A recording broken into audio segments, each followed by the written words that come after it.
जय हिंद साथियों, स्वागत है आप सभी का। तो आज की क्लास में जयशंकर प्रसाद से संबंधित टॉप 30 महत्वपूर्ण प्रश्नों के बारे में पढ़ेंगे। ऐसे प्रश्न हैं जो आपसे परीक्षा में पूछे जा सकते हैं, तो आप सभी वीडियो को ध्यान से जरूर देखिएगा। और वीडियो स्टार्ट करने से पहले जो भी विद्यार्थी चैनल पर नए हैं वो चैनल को सब्सक्राइब जरूर कर लें, क्योंकि ऐसे ही महत्वपूर्ण प्रश्न चैनल पर डेली कराए जाते हैं। तो चलिए वीडियो को शुरू करते हैं और देखते हैं आज का पहला प्रश्न। तो देखिए, पहला प्रश्न है, जयशंकर प्रसाद का जन्म कब हुआ? 1887, 1888, 1889 या 1890? तो देखिए, जयशंकर प्रसाद का जन्म कब हुआ था? तो यहाँ पर राइट आंसर हो जाएगा ऑप्शन सी, यानी 1889 में जयशंकर प्रसाद का जन्म हुआ था। ठीक है, याद रखिएगा, जन्म से भी प्रश्न आ सकता है। अब देखिए, इसके बाद अगला प्रश्न देखते हैं। देखिए, अगला प्रश्न है, जयशंकर प्रसाद का जन्म कहाँ हुआ? जौनपुर, बनारस, बस्ती या काशी? तो देखिए, ये सरल प्रश्न है, क्योंकि जीवन परिचय तो हर विद्यार्थी पढ़ता है, लेखक हो चाहे कवि हो, आपको जीवन परिचय अच्छी तरह से पढ़ना है, क्योंकि जन्म से संबंधित प्रश्न भी बन सकते हैं। तो यहाँ पर इस प्रश्न का जो राइट आंसर हो जाएगा ऑप्शन डी यहाँ पर सही हो जाएगा कि जयशंकर प्रसाद का जन्म कहाँ हुआ था? काशी, बनारस में इनका जन्म हुआ था। अब इसके बाद अगला यहाँ पर प्रश्न दिया गया है। देखिए, अगला प्रश्न है कि इंदु पत्रिका का प्रकाशन कब हुआ, यानी कब प्रारंभ हुआ था इंदु पत्रिका का? ऑप्शन ए 1908, बी 1905, सी 1909 या डी 1906? तो देखिए, अगर इस प्रश्न का अगर हम राइट आंसर देखें तो राइट हो जाएगा ऑप्शन सी। इंदु पत्रिका का प्रकाशन हुआ था 1909 में। याद रखिएगा, 1909 में इंदु पत्रिका का प्रकाशन प्रारंभ हुआ था। अब इसके बाद यहाँ पर अगला प्रश्न दिया गया है। देखिए, अगला प्रश्न है कि जयशंकर प्रसाद को मंगला प्रसाद पुरस्कार मिला था, यानी किस नाटक पे या किस कहानी पे इनको जो है मंगला प्रसाद पुरस्कार मिला था? ऑप्शन ए चंद्रगुप्त, या ऑप्शन बी स्कंदगुप्त, सी कामायनी या डी आंसू? तो देखिए, किस पर इन्हें मंगला प्रसाद पुरस्कार मिला था? तो ऑप्शन सी सही हो जाएगा, कामायनी पर। कामायनी महाकाव्य पर इन्हें पुरस्कार मिला था।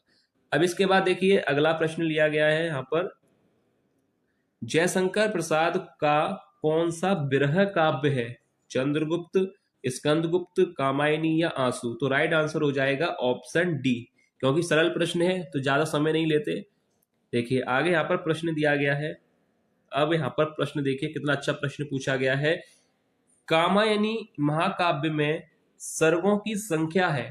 देखिए, ये प्रश्न पहले तो मैं यहाँ पर इंपोर्टेंट लिख दूं, क्योंकि ये प्रश्न अच्छा प्रश्न है एग्जाम के पॉइंट ऑफ व्यू से, कि कामायनी महाकाव्य में सर्गों की संख्या कितनी है? यानी 13 सर्ग हैं, 12 हैं, 14 हैं या 15 सर्ग हैं? तो देखिए, कामायनी महाकाव्य में याद रखिएगा 15 सर्ग हैं। ठीक है, याद रखिएगा, यह प्रश्न एग्जाम के लिए काफी अच्छा है कि कितने सर्ग हैं। कामायनी महाकाव्य में सर्गों की संख्या है 15, याद रखिएगा।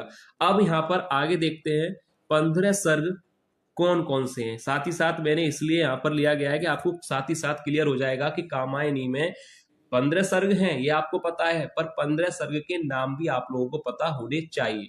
ठीक है, तो यहाँ पर देखिए 15 सर्गों के नाम को हम देखते हैं। देखिए, पहला सर्ग है चिंता सर्ग, इसके बाद आता है आशा सर्ग। यहाँ पर देखिए, आशा कर लीजिएगा, आशा यहाँ पर है, आशा सर्ग। थर्ड है श्रद्धा सर्ग। चौथा है काम सर्ग, वासना सर्ग। इसके बाद अगला दिया गया है लज्जा, कर्म, ईर्ष्या, इंडा, स्वप्न, संघर्ष, निर्वेद, दर्शन, रहस्य और आनंद। तो यहाँ पर याद रखिएगा, कामायनी के 15 के 15 सर्ग यहाँ पर दिखाई आपको दे रहे हैं। याद कर लीजिएगा इनके नामों को। क्यों? क्योंकि प्रश्न ऐसे भी एग्जाम में आता है कि कामायनी के प्रथम सर्ग का क्या नाम है? तो याद रखिएगा चिंता सर्ग। कामायनी के अंतिम सर्ग का नाम हो जाएगा आनंद सर्ग। यहाँ पर 15 पर आपको दिखाई नहीं दे रहा, मैं बता दूं आनंद सर्ग है। तो इस तरह से प्रश्न बनता है कि कामायनी के प्रथम सर्ग का क्या नाम है, या कामायनी के अंतिम सर्ग का क्या नाम है, या कामायनी के चतुर्थ सर्ग का नाम क्या है। तो इस तरह से प्रश्न एग्जाम में बनते हैं। तो आप लोग 15 के 15 सर्गों के नाम एकदम अच्छी तरह से याद कर लीजिएगा। तो नाम यहाँ पर दिए गए हैं कंप्लीट, 15 के 15 नाम आपको यहाँ पर दिए गए हैं। यहाँ पर वासना है, तो यहाँ पर सही कर दिया गया है वासना। ठीक है, तो याद रखिएगा, ये 15 सर्ग आप लोगों को अच्छी तरह से याद करने हैं। ठीक है, क्योंकि एग्जाम में आ सकता है इन पर आधारित प्रश्न। तो यहाँ पर देखिए अब आगे देखते हैं, 15 सर्ग आपको यहाँ पर समझ में आ गए।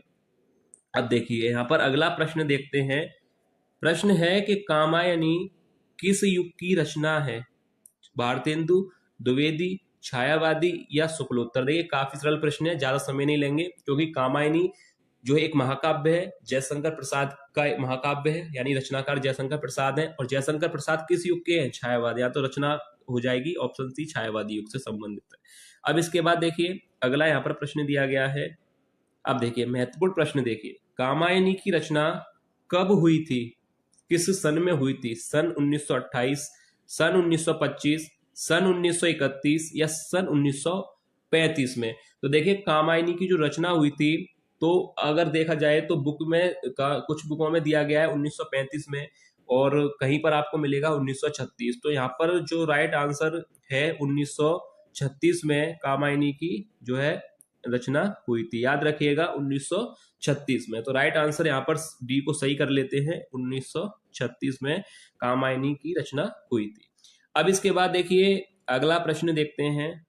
देखिए अगला प्रश्न दिया गया है, कामायनी को नए युग का काव्य किसने कहा है? देखिए ये भी काफी ज्यादा महत्वपूर्ण प्रश्न है कि कामायनी को नए युग का काव्य किसने कहा है? नंद दुलारे वाजपेयी को, रामचंद्र शुक्ल को, रामधारी सिंह दिनकर को या डॉक्टर नगेंद्र को? तो देखिए राइट आंसर हो जाएगा ऑप्शन ए, नंद दुलारे वाजपेयी ने कामायनी को नए युग का काव्य कहा था। तो याद रखिएगा नंद दुलारे वाजपेयी, यानी ऑप्शन ए यहाँ पर राइट होगा। अब इसके बाद देखिए अगला प्रश्न दिया गया है। अगला प्रश्न देखिए, ये भी प्रश्न काफी महत्वपूर्ण है। कामायनी को छायावाद का उपनिषद किसने कहा था? देखिए ये भी प्रश्न एग्जाम के लिए काफी महत्वपूर्ण प्रश्न है, इसलिए मैंने वीडियो के स्टार्टिंग में कहा था कि आज की वीडियो आप लोग जरूर देखिएगा, क्योंकि 30 ऐसे प्रश्न लिए गए हैं जो आपको नंबर दिला सकते हैं। तो यहाँ पर देखिए ऑप्शन दिया गया है नंद दुलारे वाजपेयी, शांति प्रिय द्विवेदी, रामधारी सिंह दिनकर या डॉक्टर नगेंद्र। तो देखिए किसने कामायनी को छायावाद का उपनिषद कहा था? तो राइट आंसर हो जाएगा शांति प्रिय द्विवेदी ने। ठीक है, ऑप्शन भी याद कर लीजिए, शांति प्रिय द्विवेदी ने कामायनी को छायावाद का उपनिषद कहा था। तो राइट आंसर हो जाएगा ऑप्शन बी। अब इसके बाद देखिए अगला प्रश्न देखते हैं। अगला प्रश्न है, झरना काव्य का प्रकाशन कब हुआ था? सन 1918 में या 1919, 20 या 21 में? तो झरना काव्य का जो प्रकाशन हुआ था 1918 में। याद रखिएगा 1918 में झरना काव्य का प्रकाशन हुआ था। ठीक है, याद कर लीजिए। अब इसके बाद अगले प्रश्न को देखते हैं। देखिए अगला प्रश्न है, लहर काव्य का प्रकाशन कब हुआ था? 30 में, 31 में या 1932 या 1933 में? तो लहर काव्य का प्रकाशन कब हुआ था? अब इस प्रश्न का जो राइट आंसर हो जाएगा 1933। याद रखिएगा 1933 में लहर काव्य का प्रकाशन हुआ था। अब इसके बाद देखिए अगला प्रश्न है कि कंकाल जो कि उपन्यास है का प्रकाशन कब हुआ था? 1928 में, 29 में, 27 में या 1926 में? तो कंकाल उपन्यास का प्रकाशन कब हुआ था? अगर ये प्रश्न आता है तो याद कर लीजिएगा 1929 में इसका प्रकाशन हुआ था। कंकाल उपन्यास का प्रकाशन 1929 में हुआ था। अब इसके बाद देखिए अगला प्रश्न यहाँ पर दिया गया है। देखिए अगला प्रश्न है, जयशंकर प्रसाद की प्रथम कहानी कौन सी है? जयशंकर प्रसाद की प्रथम कहानी कौन सी है? ऑप्शन ए ग्राम, बी झरना, सी चंद्रगुप्त या ऑप्शन डी तितली? तो देखिए कहानी की बात हो रही है तो यहाँ पर सी और डी तो आप जानते हैं उपन्यास है। ऑप्शन ए और बी में से अगर देखा जाए तो ऑप्शन ए सही हो जाएगा। जयशंकर प्रसाद की प्रथम कहानी का नाम है ग्राम। याद रखिएगा ऑप्शन ए यहाँ पर राइट हो जाएगा। अब इसके बाद अगला प्रश्न देखते हैं। देखिए अगला प्रश्न दिया गया है, तितली उपन्यास का प्रकाशन कब हुआ था? 1934 में, 1935 में, 1936 में या 1933 में? तो देखिए तितली उपन्यास का प्रकाशन कब हुआ था? तो इस प्रश्न का जो राइट आंसर हो जाएगा वो मैं आप लोगों को बता दूं कि तितली उपन्यास का प्रकाशन कब हुआ था? तो 1934 में। याद रखिएगा ऑप्शन ए यहाँ पर राइट हो जाएगा। 1934 में तितली उपन्यास का प्रकाशन हुआ था। अब इसके बाद देखिए अगला प्रश्न देखते हैं। जयशंकर प्रसाद को कामायनी की रचना में कितने वर्ष लगे? जयशंकर प्रसाद को कामायनी की रचना में कितने वर्ष लगे? आप जानते हैं कामायनी एक महाकाव्य है जो कि जयशंकर प्रसाद के द्वारा ही लिखा गया है। तो यहाँ पर ऑप्शन दिए गए हैं 5, 6 या 7 वर्ष लगे या 9 वर्ष। तो देखिए, अगर आप बारीकी से आपने पढ़ा होगा, अच्छी तरह से पढ़ा होगा, तो आपको पता होगा कि 7 से 8 वर्ष का समय जो है लगा था। पर अगर ऑप्शन के हिसाब से देखा जाए तो सी यहाँ पर राइट हो जाएगा, 7 वर्ष। ठीक है, याद रखिएगा 7 से 8 वर्ष के करीब समय लगा था, तो राइट यहाँ पर ऑप्शन हो जाएगा सी, 7 वर्ष। अब इसके बाद देखिए अगला प्रश्न देखते हैं। देखिए अगला प्रश्न है, स्कंदगुप्त नाटक में कितने अंक हैं? स्कंदगुप्त नाटक जो कि जयशंकर प्रसाद के द्वारा ही लिखा गया है, तो इस नाटक में अंकों की संख्या कितनी है? ऑप्शन ए 5 अंक हैं या 6, 7 या 9। तो देखिए, अगर आप लोगों ने अच्छी तरह से और बारीकी तरह से अध्ययन किया होगा तो आपको पता होगा इसमें अंकों की संख्या कितनी होगी।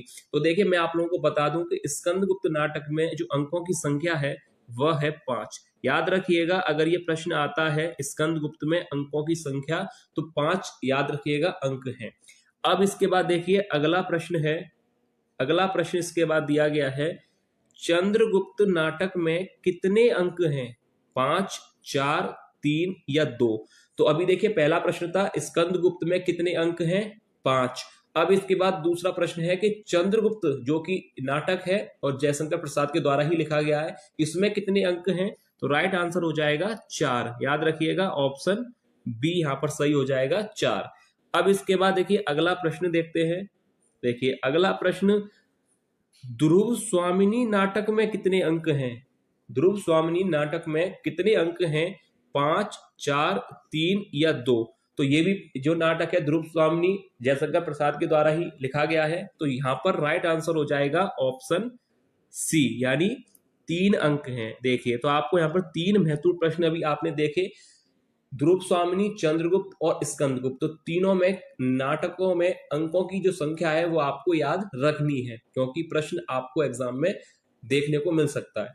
अब देखिए इसके बाद अगला यहाँ पर प्रश्न दिया गया है, क्योंकि हम वीडियो में काफी महत्वपूर्ण प्रश्नों को ही लेते हैं जो एग्जाम में आने के इनके चांसेस ज्यादा रहते हैं। अब देखिए अगला प्रश्न है, जयशंकर प्रसाद का कौन सा नाटक हिंदी का प्रथम गीत नाट्य माना जाता है?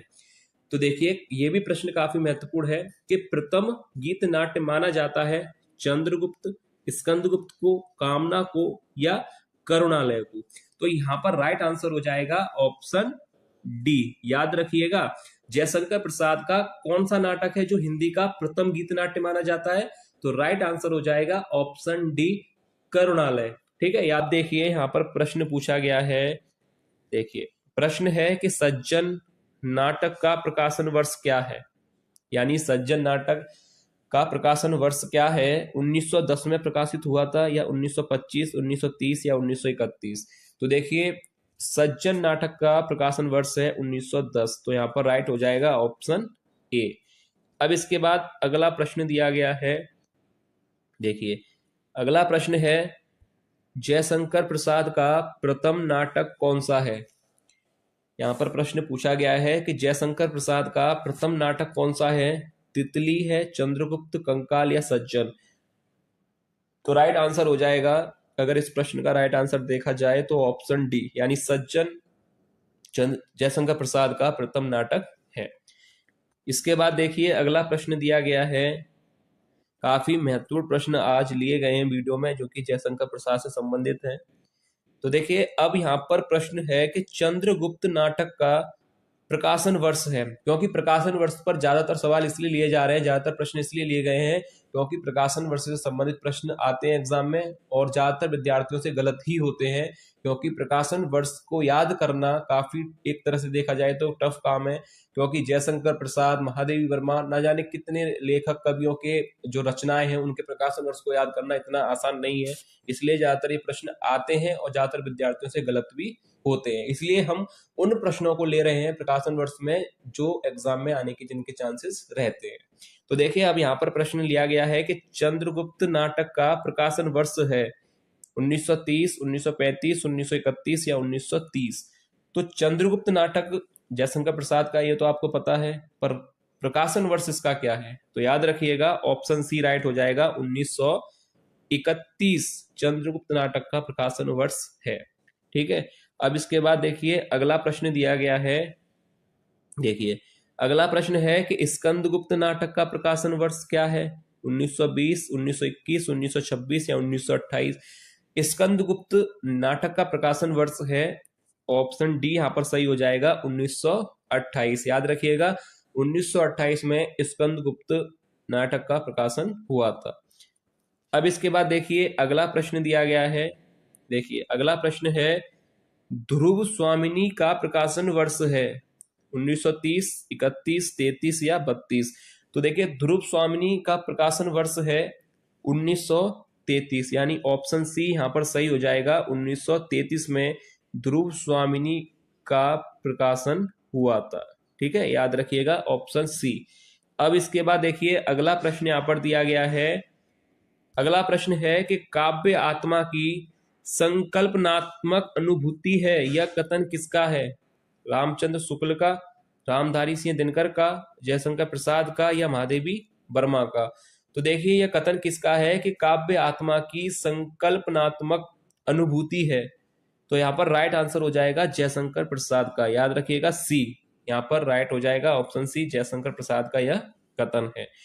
अब इसके बाद अगला प्रश्न दिया गया है, इसको देखते हैं। देखिए अगला प्रश्न है जो घनीभूत पीड़ा थी मस्तक में स्मृति सी छाई प्रसाद की किस काव्य से है?